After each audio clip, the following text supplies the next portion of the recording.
एक छोटे गांव में प्रिया, मीरा, राधा नाम की 3 बहनें अपने माता पिता के साथ रहती थी। प्रिया और मीरा दिखने में बहुत खूबसूरत थी और राधा दिखने में साधारण थी। तीनों के अलग अलग विचार थे। उनमें से एक मीरा, जिसे स्कूल में जाना बिल्कुल अच्छा नहीं लगता था। मैगजीन पढ़ना और बड़े बड़े सपने देखना उसे पसंद था। दूसरी थी प्रिया, जिसे स्कूल जाना बहुत पसंद था, लेकिन सिर्फ अपने दोस्तों से मिलने के लिए। मजाक मस्ती, घूमना फिरना, पार्टी, ये सब उसे बहुत पसंद था। तीसरी थी राधा, जिसे स्कूल जाना, पढ़ाई करना, माँ की सहायता करना, दूसरों की हमेशा मदद करना पसंद था। एक दिन माँ मीरा से, मीरा यहाँ जरा मेरी मदद करो।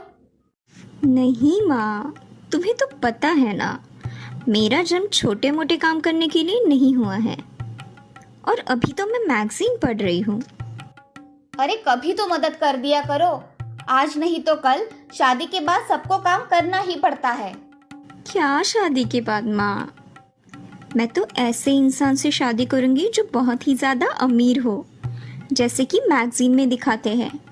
फिर तो मेरे घर में नौकर चाकर होंगे, तो मुझे कोई काम करने की ज़रूरत ही नहीं होगी और मैं अपनी लाइफ अपने तरीके से जी पाऊँगी।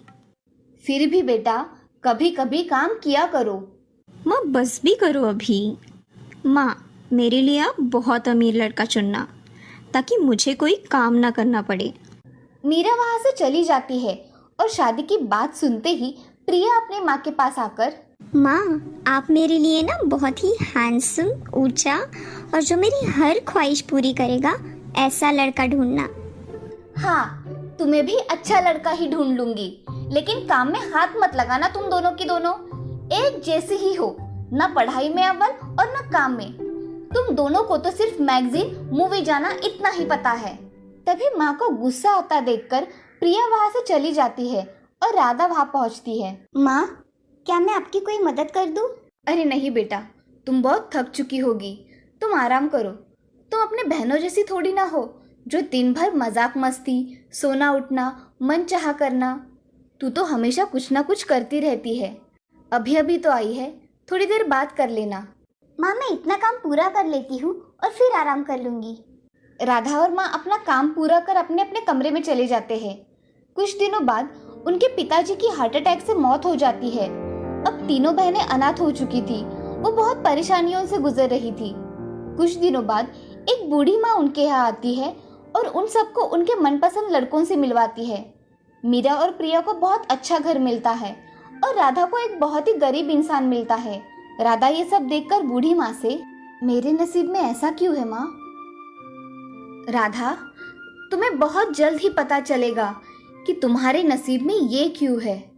शादी के बाद मीरा का अच्छे अच्छे कपड़े पहनना, गहने पहनना, बड़े बड़े होटल्स में रहना, ये सब चल रहा था। तो दूसरी ओर प्रिया पार्टीज करना, मूवी जाना, अपने दोस्तों के साथ घूमने जाना, ये तो और जोरों से चल रहा था। तीसरी ओर राधा अपने पति के साथ बहुत मेहनत कर रही थी।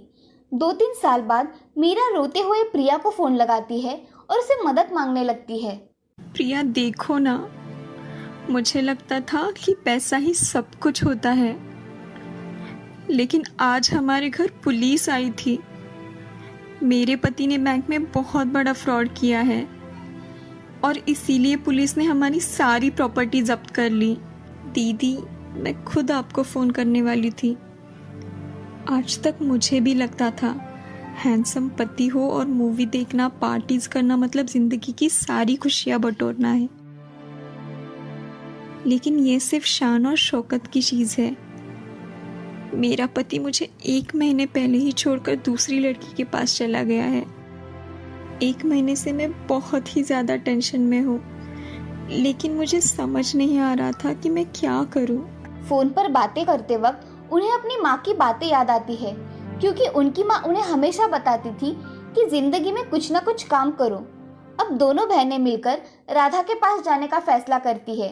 दोनों राधा के यहाँ जाती है और देखती है राधा अब बहुत ही बड़े घर में अपने पति और बच्चे के साथ खुशी खुशी रह रही थी। मीरा दीदी, प्रिया दीदी, आप दोनों एक साथ आइए। बहुत अच्छा किया जो आप यहाँ आई। बहुत साल बीत गए, हम सब मिल ही नहीं पाए थे। अब मीरा और प्रिया दोनों ही राधा को अपनी अपनी कहानी बताना शुरू करती है।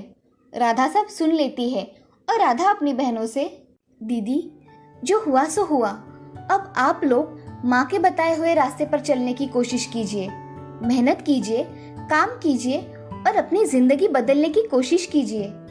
मीरा और प्रिया दोनों भी अपनी छोटी बहन राधा के बताए हुए रास्ते पर चलने के लिए तैयार होते हैं और राधा के साथ खुशी खुशी रहने लगते हैं। इस कहानी से हमें ये सीख मिलती है कि ऊपर से सुंदर दिखने वाली हर चीज अच्छी ही होती है ऐसा नहीं होता, इसीलिए मेहनत करना बहुत जरूरी है।